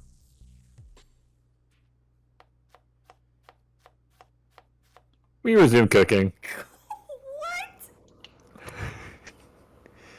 Unsure of what to say, I cut up the tomatoes and pumpkins in silence. The unbroken sound of chopping gives the kitchen an awkward atmosphere. The rice is done, Senpai. Fujimura-sensei isn't here yet, but Holy we can shit. start dinner without her, right? You really just moved on past that? We really just absolutely put on our blinders. Oh, yeah, it's a bit early, but let's do that. Okay, I'll prepare right away. Sakura moves briskly as if nothing happened. She's obviously pushing herself. Sakura pretends to be okay so that I won't be worried. I should act that way too if that's how Sakura's going to act. Sakura's the one who got hurt. If she's going to smile, I have to smile as well. Sakura? The sound of a bowl breaking caused me to turn around. Keys of the shattered bowl are by Sakura's feet. Sakura suddenly collapses. She sinks to a sitting position, then keels over backward. Sakura! I quickly raise her off the floor. Ow. Sakura's body's burning hot, even through her uniform. Oh, maybe you said ow. Sakura! Hey, Sakura! Senpai? What's going on? There's no strength in her voice. But she tries her best to say something. It's not what's going on. You're still sick. Oh, no, I'm fine. You idiot. You wouldn't collapse like that if you're fine. Damn, I'm an idiot. I knew Sakura had a cold, but I overworked her without thinking. And to finish it off, there's what happened just now. After everything she's been through physically and mentally, it's natural that she'd collapse. I'm sorry for breaking the bowl, Senpai. I'll clean it up right away. I hold up Sakura in my arms. Senpai? Dinner can come later. I'm going to take you to bed and have you rest. Complain to me after you get better. I head to the outbuilding with Sakura in my arms. She's trying to say something, but I ignore her. I'm so mad that I can't talk. Sakura must have given up, as she's silent by the time we get to the guest room. She hangs her head, but follows my directions. Although her face is flushed with fever, it doesn't seem all that bad. I leave her room. I'm changing the menu for tonight. I have to hurry and go make some rice porridge so I can return her favor.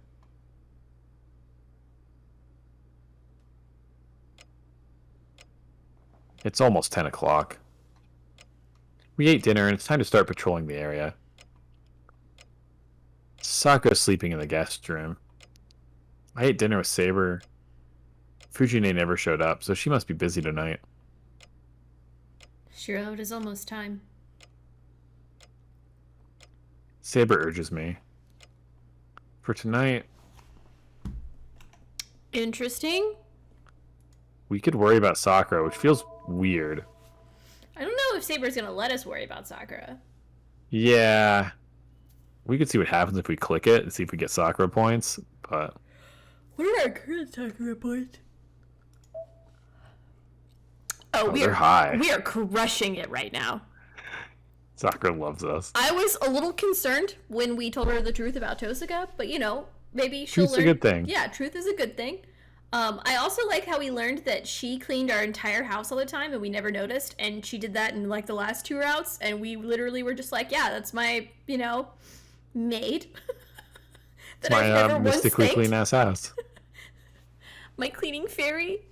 Okay.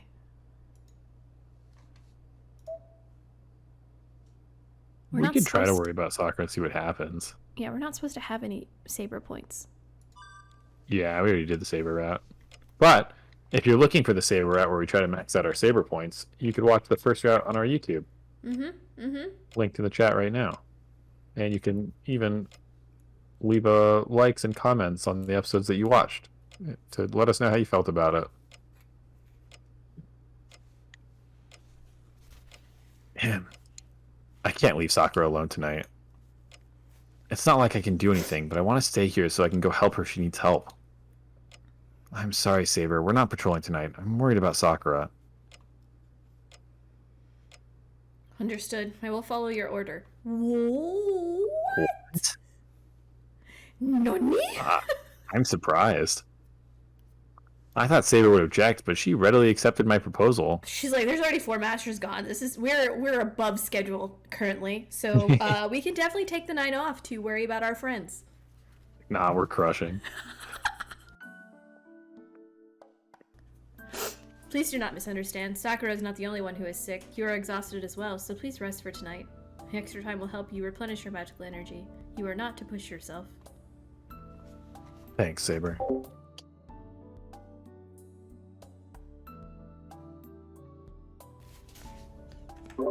You do not need to thank me. I am your servant. It is natural for me to place my master's welfare first.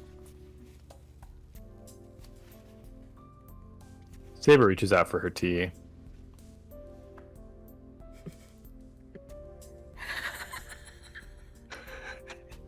So, Shiro, have you a reward for your considerate servant? She said, where's the daiyaki? Saber makes a cute request with eyes full of expectation. Oh, I see. Hold on, Saber. He's gonna start rhyming Saber with sweets. I realize she wants something to eat with the tea, so I grabbed the cookies that Fujine bought for her. Give her a treat. That's a good Saber. She's so cute. Oh, I don't think we've been in the shed this route. We haven't. I shut off my magic circuit. I sigh with relief after the stick of fire exits my spine.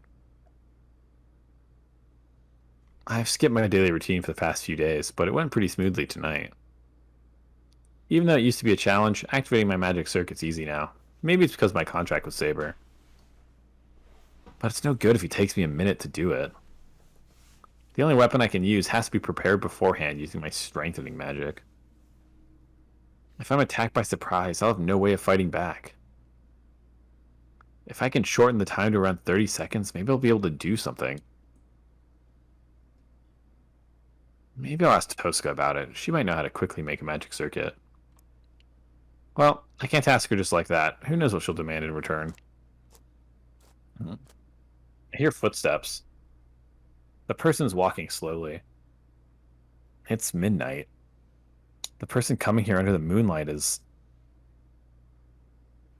Senpai, are you still awake? Sakura, who looks much better than earlier tonight. My mind blanks out. Sakura's wearing something I don't recognize. It takes me completely by surprise. It must be the change of clothes Fujine prepared for her, but seeing her in something other than her uniform makes my head spin. Senpai? Oh, yeah, I'm awake. Are you okay, Sakura? It's cold outside. Yes, my fever's almost gone. I came outside to refresh myself and heard a sound, so I thought it might be you. I see. Then all that's left is to warm yourself up and go back to sleep. That's good. I turn on the stove I just fixed. Good, it works. This should warm up this place. Here, it's still pretty chilly in here, but it's better than outside. If you're not sleepy anymore, I can keep you company. Okay, then please excuse me, Senpai. Sakura comes in, her steps steady and sure. Good, looks like she's really better. That's a relief. It's warm, so this was fixable. Somehow, I almost didn't bother trying since it was so old. You're right. You got mad and said you'd rather fix the VCR for Dimura-sensei cut in half. But you couldn't throw it away, right? Sorry, she what? She cut it in half. Didn't you hear? Well, I guess this stove wasn't the only obstinate one. It was broken, but it looked fixable, so I just couldn't leave it alone. You don't listen to others once you set your mind on something, Senpai. You seem sensible, but you're actually very stubborn. Did you know that? Am I stubborn? You are, and you're really forceful. You didn't listen to me earlier, either. Even though Sakura's criticizing me, she's in a good mood. Well, I'm too happy to see her doing well to care about that. I'm sorry, I was too angry to think straight. You're right, you were just as mad at me as at yourself. Yes, I'm causing you lots of trouble, but I really was sorry because I thought I did something awful. Sakura's perfectly composed. It's probably partly because she just got over a cold, but she's not merely putting on a strong face. This seems like the real Sakura to me. I remember when I was a child. I always stayed in the house and couldn't say what I wanted. I thought everything would work out if I didn't say anything. But it didn't do any good. I didn't want to worry anyone, but never speaking worried Nissan and my dad even more. I see, but it's true that you cared for your father and Shinji, so I bet they knew how you felt. There are things that can be communicated without words. Yes, I hope that's true. So what about you, Senpai? I don't hear much about when you were a child. Me? I don't think I was too different. I was always running throughout the town during the daytime, making meals for my father, and messing around with stuff here at night. I get embarrassed, so I scratch my cheek. Does it mean I'm a failure as a man if I haven't changed from when I was a kid? Wow, you were running throughout the town? Yeah, I thought I was patrolling the town. I admired helping the weak and crushing the strong. My battlefield was mainly in the park. I think it was an everyday thing to fight with children my age against people older than me. Now that I think about it, a smart and devil-like person was in my age group too. I see, so you were protecting the town from bullies? You were like that even when you were little? Sakura, smiling like that reminds me of all the stupid things I did, so please stop. It's pretty embarrassing. It's not embarrassing at all. I would have been your sidekick if I met you as a child. A shy person like me needs someone to drag her outside. A sidekick? Oh, well, I might have trained Sakura every day if she'd been with me as a child. I would have run by the river or sat in the dojo with her. That's pretty much what a sidekick would do. Under my watchful eye, Sakura would become strong, and then she'd turn into a devil like her. Or her. Oh. A chill runs down my He spine. said, no, no, no, no, no. Good. I'm really glad that Sakura's modest. Senpai? Huh? Oh, I was out of it. I was just talking to myself, so please don't worry about it. Okay, that's fine, but, can I ask you an awkward question? Okay, what? I heard this from Fujimura-sensei. Is it true that you were adopted into the Emiya family? Huh? Didn't I tell you? I'm adopted just like Fujine told you. Senpai, that means... Well, it's true. It's something I should hide. Why are you asking such a thing? She wants to know if we have magic. Don't you care about it? You were adopted into a stranger's family, so, weren't there a lot of things you didn't like? Oh, did Fujine give you the wrong idea? Well, it might have looked that way when I first came here, but it wasn't hard on me, and there's nothing I didn't like. Then was it fun for you, Senpai? This is the first time I've been asked this question. After that fire, my first year here was spent healing my wounds. And after that, my time until now has been spent in constant motion. I studied magic to be more like Kiritsugu. And I ran around the town, looking for the reason why only I survived that night. I never had time to wonder if I was enjoying myself. I don't know. I don't know if it was fun for me or not. I just want to be like my father. You mean to be a superhero like Fujimura-sensei said? Sakura asked timidly. To that... Yeah, is that weird? I answer while scratching my cheek. No, I don't think so. It's amazing that you're so sure of yourself. Her words are calm. I usually get embarrassed from such words, but her words hit me so much that I'm tempted to thank her. Here's another question. Would you be able to forgive me if I become a bad person? That's quite the question. What? My head blanks out from the sudden question. But to answer seriously... No, I'd get mad if you do something bad. I'd get more mad than anybody else. I'd probably be first in line to scold her. I'm glad. I want you to do that. Sakura nods in relief. Seeing her smile makes me think that something like this happened before. I'm going back to my room. Good night, Senpai. Sakura leaves.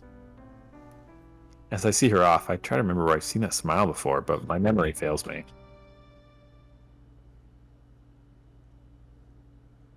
I return to my room. I lie on my futon, trying not to wake Saber, and right when I'm about to close my eyes. I remember now. In a sudden flash of insight, it comes back to me. Yes, it was. It was in the shed, just like tonight. It was 2 years ago. No, 1.5 years to be exact. It happened during the summer 2 years ago. I continued to refuse every time Sakura offered to come help me at my house. But Sakura did not give up and kept visiting my house with obstinacy you would never expect from her. I gave up. Well, Sakura's effort beat me to be exact. But I called Sakura to the shed and admitted my defeat. You beat me. I lost. I'll give you this. It was an old key. I gave Sakura the key to my house that I kept in the shed, which Kiritsugu used to use. Surprised, Sakura tried to refuse. She said something ridiculous about how a stranger couldn't possibly accept such a gift. Hey now, you're coming to help me every day, so you're no stranger. Please feel free to use this. It would help me out if you did. I forced the key into her hands. And that's when I saw it. Okay, thank you, Senpai. This is the second gift I've received from someone dear to me. Weird thing to say. Sakura smiled happily as she nodded. Fun fact! Yeah, weird to count like that, but... Oh, I see. That's what's been bugging me. Sakura works hard and always has a warm smile. But that was the last time her smile looked satisfied.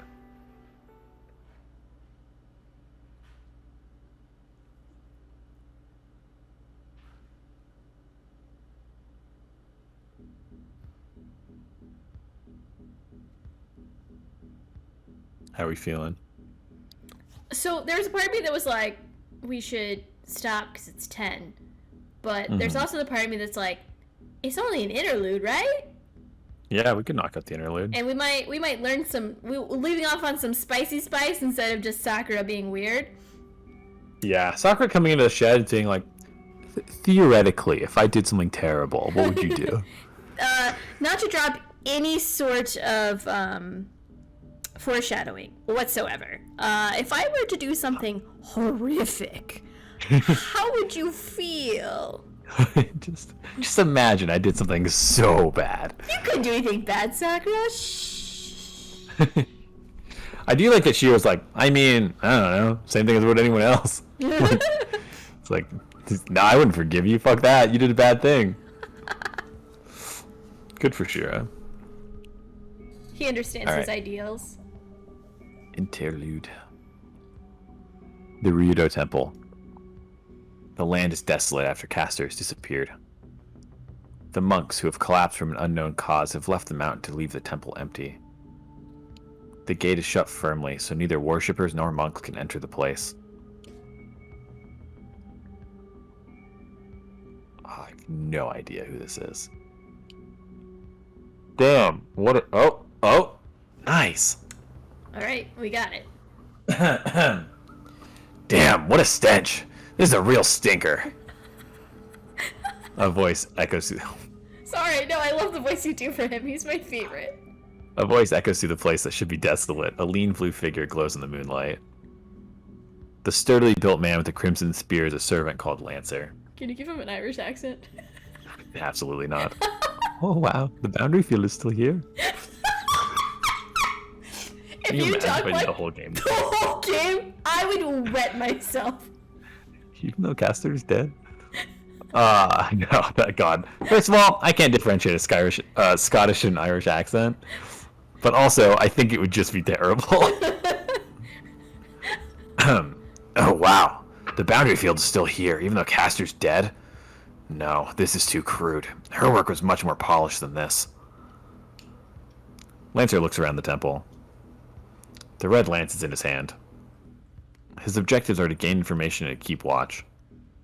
He's unwilling, but he can't disobey his master's command. It's his policy to follow any command given to him, and to accomplish the mission.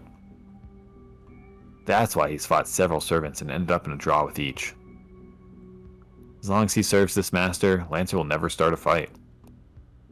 This is no exception. He is to investigate the Ryudo Temple. If that's the case, why is his lance in his hand? His weapon, his noble phantasm, can be summoned whenever needed. There's no need for him to hold his lance when there's no enemy before him. Damn, what a racket. I thought Castor was a master of wind, but maybe she used water instead. This place is crawling with leeches and spiders. He walks through the temple. He seems too vulnerable and defenseless to be a servant. He's so defenseless that if there's another servant here, he'd be attacked and killed in an instant. But who knows? Maybe the head's been replaced. There's nothing here but rotten insects. It's your habitual practice to nest on deserted houses. Lancer doesn't stop cursing. The blue spearman gives a speech as if to persuade a person who isn't here. But there's one big one. I don't know where it was born, but it looks like it was raised by beasts deep within a mountain. And what is this, a smell of sand? Ha! I thought you were a big spider, but you turned out to be a dirty sandworm. Why the hell should I have to come and investigate a wretch like you? Whoa! The silver lights are deflected. 3 rays of light streak forth from the darkness, only to be struck down by Lancer's lance. The deflected lights are daggers called dirks. They're serrated. They're not a weapon to be held onto and to slash with, but a weapon to be thrown. These daggers were thrown with great speed at Lancer's eyes and throat. You're pretty good, but don't do that again, sandworm. I don't like getting killed without a greeting first, and more importantly, it'll be fatal for you. The blue figure stands firm before the darkness. In the darkness in front of Lancer is a laughing skull, white as the moon. The battle starts without a signal. Lacking human words, the white skull attacks Lancer with an inhuman shriek. And Lancer meets his assault without twitching a brow. The skull tosses daggers with a precision rivaling that of Archer. 30 are thrown from close range as he runs through the darkness. But Lancer easily repels every one. The skull comes to an abrupt stop. It's abnormal. No matter how great a spearman Lancer may be, he couldn't possibly block all the daggers.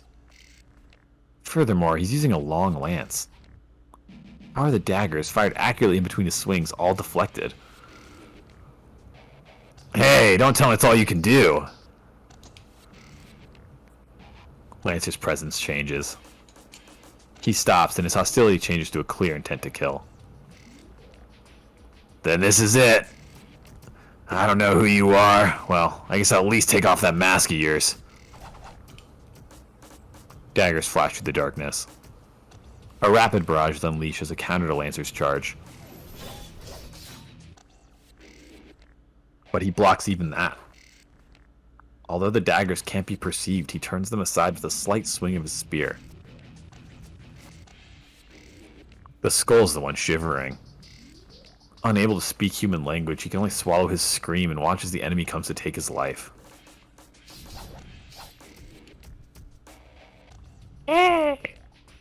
He throws a dagger at the small opening in between Lancer's strikes. The skull's mask trembles. Lancer blocks the dagger, turns the spear in a full circle, and smacks his opponent's chin from below. Defense and counter. He performs both actions in one motion. Already committed to his attack, the skull cannot respond to such a maneuver. The white mask falls from his face. Lancer doesn't keep attacking. His order is merely to observe his foes. Even if this is a sure chance to kill, he has no authority to attack. You idiot! I told you projectile weapons are useless against me. You're the one who didn't listen to my warning. Lancer readies his lance again and regards his enemy, who's now hiding his face. A black body. A right hand covered in bandages. A face still hidden by the darkness. No. His face is flat and utterly featureless. Fucking. Good luck. Is he high pitched? Is that what? So I don't think I obviously know who this is because of Fate Go. I don't think I've ever listened to any of their voice lines, so I have no idea. It's probably kind of like a warbly, like mid-range. Yeah, I want to say that like kiki thing is high pitched. It's like a laugh. Yeah. It's supposed to be like hyena-esque, but I don't know if that applies to like their voice. Uh-huh. I'm trying to remember. I'm not gonna. Well, okay. I guess regardless of if their voice is supposed to be high pitched or not, that's probably not gonna happen. Yeah, you can pitch higher. Just give him your caster's dead, so just give him your caster voice. But instead of making it sexy, make it just instead of making it sexy, make it distressed. Okay. I have to practice 1 second. It's been so long since we've really had to like think about like the voices we're making, because it's been like basically the same people in the first 2 routes. But like this time when we got the old man, and then just like everything else that we've had to do. He's gonna end up sounding like, "You saw my face, Lancer."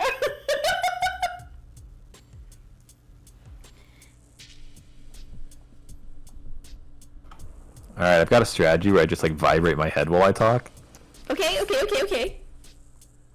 You saw my face, Lancer. I didn't like that sound. No, that worked out pretty well. Okay, we'll run with that for now. Yeah, just evolve it as it goes, you know? I'm about to. I'm sure you're a servant, so let me check out which hero you are. I see you have a blind. No wonder you did not kill me. The servant retreats further into the shadows. He still has the dirk in his hand, and his hostility is still emitting. Don't even try. It's my nature, but projectile attacks from a visible opponent aren't effective against me. You can't hurt me using a projectile unless it's some great noble phantasm. I see. Protection against arrows. As expected from a hero with a name.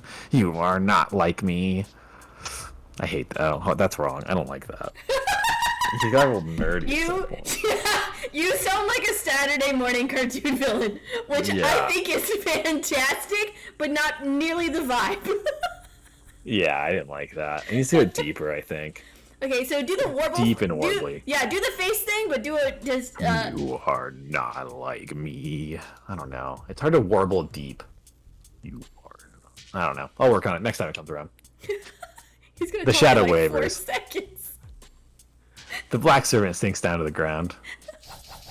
Well, I need a new line. And springs up in an instant as he throws another dagger. If his leap is that of a deer, his movements are those of a spider, snake, or scorpion.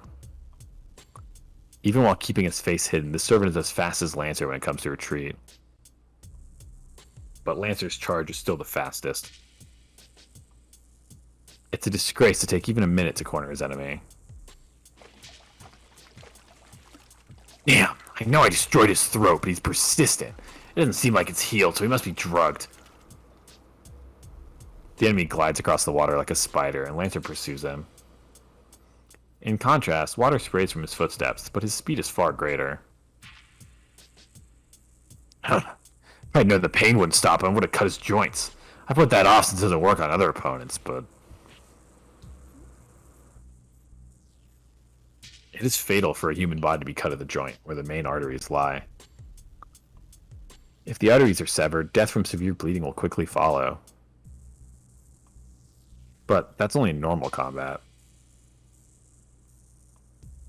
You cannot expect a servant or heroic spirit to die from excessive bleeding. As their life force is magical energy, cutting their arteries does not have much effort. The loss of a limb is another story, but cutting off a servant's limb is a difficult task. Doing so will likely cost you your own head in the process.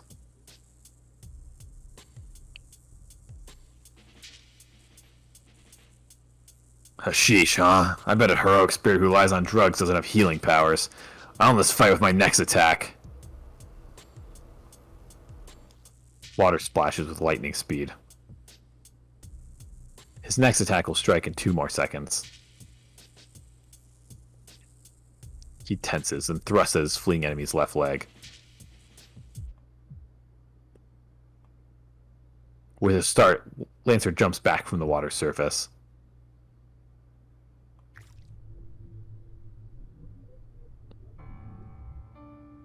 Water explodes upward.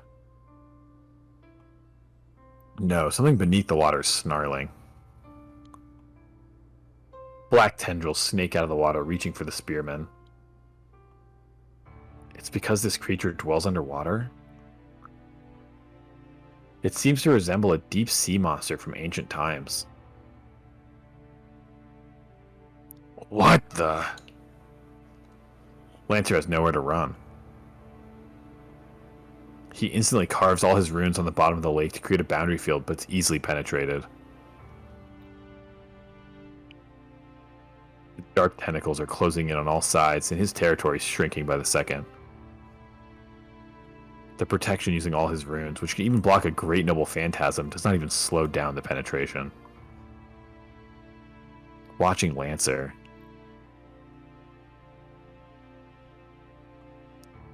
What is wrong, Lancer? It will swallow you if you do not move. Assassin sneers. But even the sneering spider is no exception. It seems these tendrils must engulf anything they can reach, as the spider does not approach the dark water. He knows if he draws near, they'll take interest in new prey.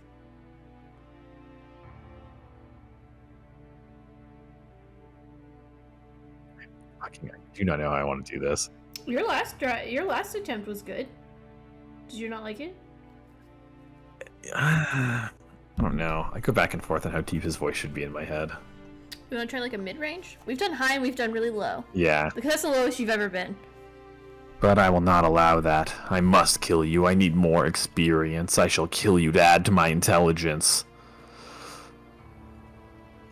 The spider's dagger glimmers. The weapon about to be released is just a projectile. But is it not meaningless? Even though Lancer's surrounded by ghastly limbs, projectiles are meaningless against Lancer. You don't give up, do you? Well, I can understand why you feel that way. Lancer observes the ghastly limbs around him. He was lured quite far in, but it's only about 30 meters to the opposite shore. He should be able to easily jump across such a distance. You lost because you wouldn't move from there. I'm done with my investigation, so I'm out of here. Lancer crouches low and braces his lance against the ground. Using his lance as support, Lancer vaults into the air. There. What? He's struck by the simplest of attacks. A fake heart is taken out of Lancer's chest. Assassin has directly gouged out Lancer's heart from the distant shore, an impossible range. It is the purest magic, the simplest curse. It's the Cursed Hand, a magic of the Middle East, specialized in cursing people. It is Assassin's noble phantasm, Zabania. It surely destroys Lancer's heart, and the powerless body of the spearman falls into the black water. The surface boils. It's hectic, ferocious, and vulgar. You wouldn't see such a gruesome meal even if meat were thrown to a cage of starving beasts. Numerous black limbs eliminate the human-shaped heroic spirit. The faceless servant standing in the black water swallows the heart of his prey with satisfaction. Bro.